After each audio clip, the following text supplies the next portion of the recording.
You're listening to Moser Media. Hello, bold and beautiful friends. Welcome to my channel. Before starting the video, please go ahead and hit the subscribe button and give this video a like up. Eric and Stephanie Forrester began Forrester Creations in 1958, years before the Bold and the Beautiful debuted, with a $50,000 loan from her father, John Douglas. Once the company got prosperous, the newlyweds promised themselves, "We'll spring for color shots." Yes, Queen Bee. Pink slips flew in 2005 when the young and the restless Catherine Chancellor revealed that Stephanie's father had created a trust that made her Forrester Creations sole owner. At last, she could launch that line of brooches that she'd always wanted gone.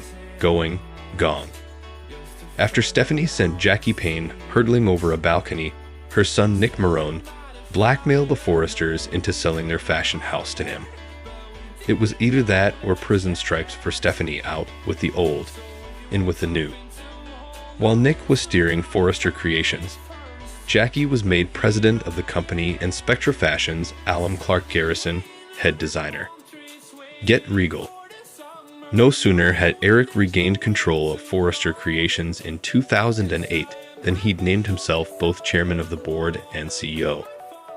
Guess it really is good to be king. Wait your turn. Later, Eric gave the CEO position to son Ridge, then Ron Moss, and even went so far as to promise to make him chairman upon his retirement.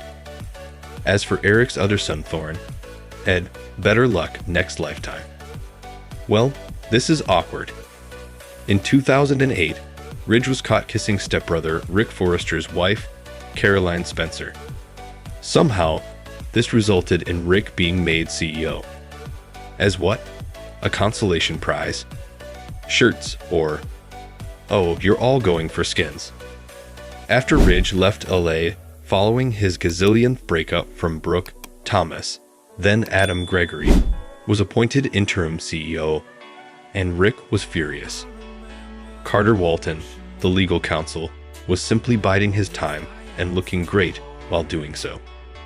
That is one way to clean a desk. Rick dominated Forrester Creations with his top model, Maya Avant, until Ridge rallied the soldiers and reclaimed control. If I didn't love martinis, I'd throw this in your face. Eric did the unthinkable in 2009. He axed Stephanie.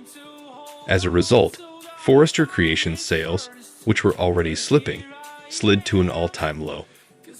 Black eye on fashion.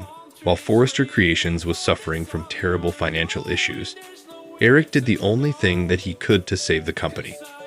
He told it to tycoon Bill Spencer and made it a subsidiary of Spencer Publications. As you can see, Ridge took it well. Yes, I'm qualified. Can't you see I have files? Since musical chairs is everyone's favorite game, Bill made his significant other, Brooke's sister, Katie Logan, the latest in an endless line of Forrester Creations CEOs. But see, it's quiet down there. Though Katie offered to make Ridge president of Forrester Creations, he refused to see the forest for the trees and turned her down. Thorne also rejected the VP position, even though, let's face it, he was never going to get a better offer. He probably wouldn't even have had to work in the basement anymore, not asterisk, a casual Friday photo. Since the Forresters were being hella pig-headed, Katie threw up her hands and said, "Fine. I'll just give those jobs to my sisters." And thus, Brooke became president and Donna, VP. What was I saying? Oh yeah, sure you can have a line. During Katie's reign, she gave the green light to niece Hope, then Kim Matula, to launch her own fashion line, Hope for the Future. But still no fashion line for you, Thorne. Get back to the basement. It's obvious who had the upper hand. In 2010, Ridge's daughter Steffi used her intense flirtation with Bill to Forrester Creations' advantage. She swiped Katie's engagement ring during a tryst and threatened to spill the tea if her would-be lover didn't give back the company. No Logans allowed. Once Forrester Creations was back under Forrester control, Steffi created the Rest Trust, which made equal owners of Ridge, Eric, Stephanie, and Mom Taylor, then Hunter Tylo. and reinstated her dad as CEO. Provided he shave, that is, easy come, easy go. Eric's previous marriage to former sister-in-law, Donna, resulted in him losing 12.5% of his 25% part in Forrester Creations, which his ex-wife quickly sold to Bill. Dizzy yet? Brooke, don't just stand there gloating. That's gratitude for you.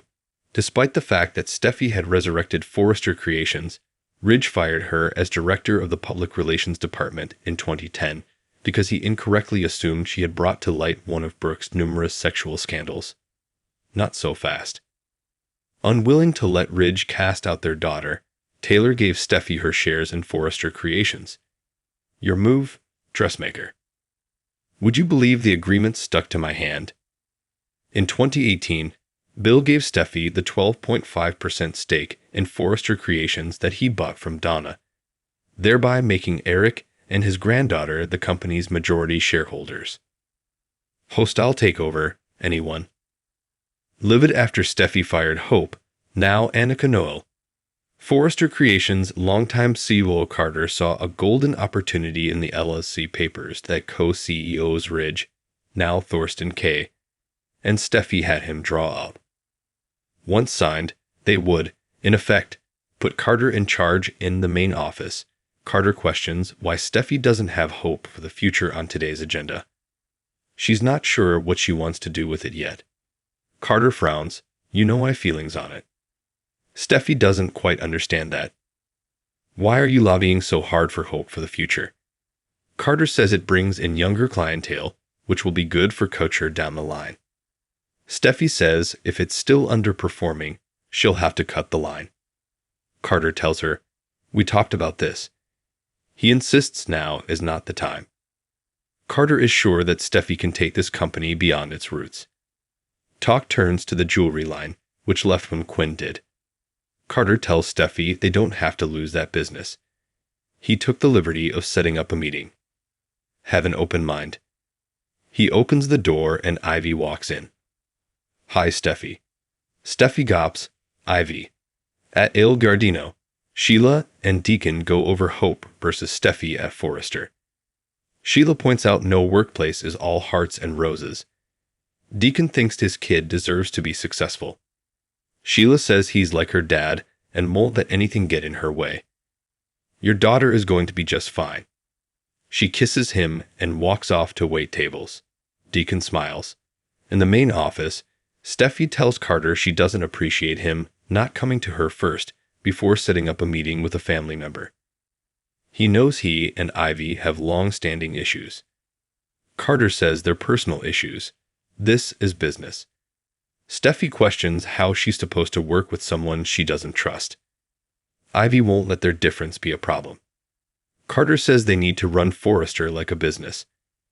Ivy can continue what Quinn started. Ivy can start tomorrow, but she has to let them know she's brought someone to assist her. And she's a Forrester too.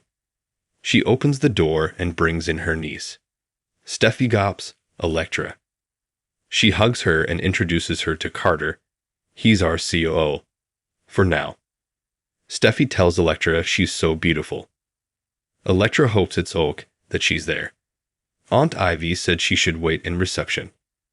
Ivy makes a pitch. She really thinks they could accomplish amazing things together.